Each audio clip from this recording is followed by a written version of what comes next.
Bonjour, aujourd'hui notre vidéo est consacrée pour la première organisation ukrainienne qui existait à la fin du 19e siècle et a été concentrée pour la première organisation plus politique que culturelle. Ça s'appelle Fraternité Taras.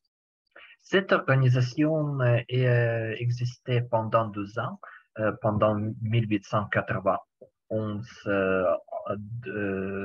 1893, mais cette organisation a donné très grande expérience pour le début du développement de expérience politique dans le terre ukrainien qui concluait l'Empire russe dans cette période difficile quand le mouvement ukrainien est arrêté après la publication du cas de Ems en 1876.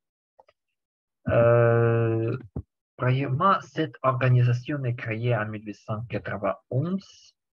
C'est très intéressant à Kharkiv par des étudiants de l'université de Kharkiv. Maintenant, c'est l'université de Karazin et donner le nom au nord de Taras Shevchenko. Oui, Taras Shevchenko, le personne sacre, selon des intelligents et selon des étudiants ukrainiens à cette époque-là.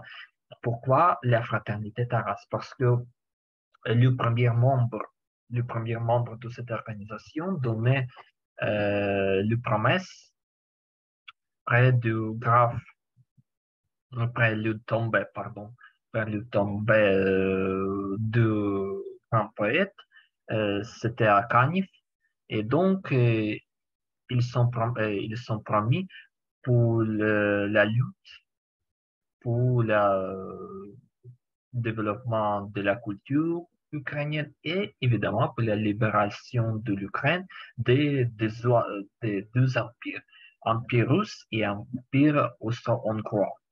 Et nous voyons, l'idée principale, c'est l'organisation de la libération de l'Ukraine de l'Empire russe. Avant cette organisation, par exemple, comme ceci, l'organisation Ramada n'est pas proclamée. Cette idée, ils sont plus intéressés dans le développement du côté culturel que politique. Mais la fraternité Taras était la première organisation qui proclamait la libération politique et État de, de terre ukrainienne, premièrement de l'Empire russe.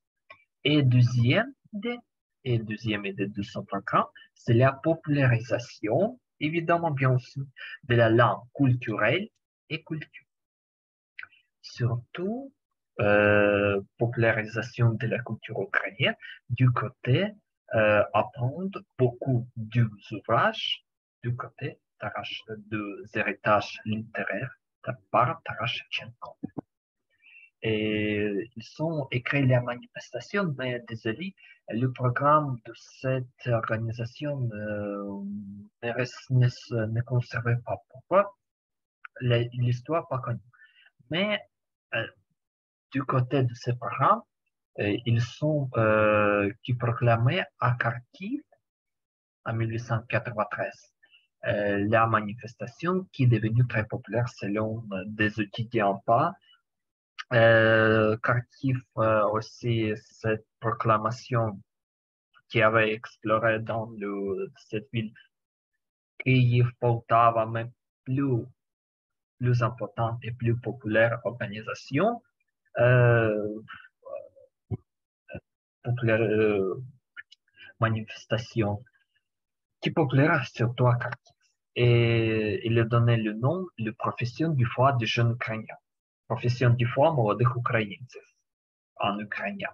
Et donc, c'était la grande possibilité de développement, la grande, la grande sensation nationalité selon les jeunes Ukrainiens qui étudiaient dans l'université à Kharkiv premièrement et après dans l'université à Kiev. Parce que Kiev reste pour beaucoup des intelligents Ukrainiens la sacre capitale de l'Ukraine. Puis, Kharkiv, d'autre côté, c'est la première centre de la renaissance culturelle ukrainienne pendant le 19e siècle. Les plus célébrés membres de l'organisation, vous voyez, Mykola Mekhnovsky, il est judiciaire et après, il est devenu très populaire après la publication de son ouvrage L'Ukrainien souveraineté, Samostina Ukraina en ukrainien, qui est publié en 1900. Ils sont deux fondateurs de la première parti politique dans le terre ukrainien sous l'Empire russe. C'est la partie ukrainien révolutionnaire.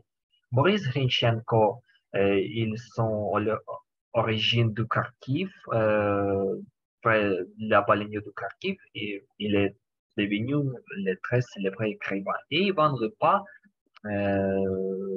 l'homme des activités et l'homme de science. Après ça, à l'avenir, ces trois hommes sont devenus très populaires dans ces wikis. Mais en 1893, après la publication de Profession du foi, beaucoup de monde sont arrêtés par la gendarmerie. Et l'organisation du côté de Kharkiv est finie. Par exemple, à Kiev, cette organisation existait jusqu'à 1904. Mais le niveau de cette organisation à Kiev n'est pas très fort, par exemple, comme à Kharkiv. Mais conclut, de toute façon, cette organisation donnait à l'avenir, je répète encore une fois, la bonne expérience de formation du parti politique ukrainien au début du XXe siècle. Et nous allons voir dans la prochaine vidéo. Notre vidéo est terminée. Merci beaucoup. Au revoir et slava.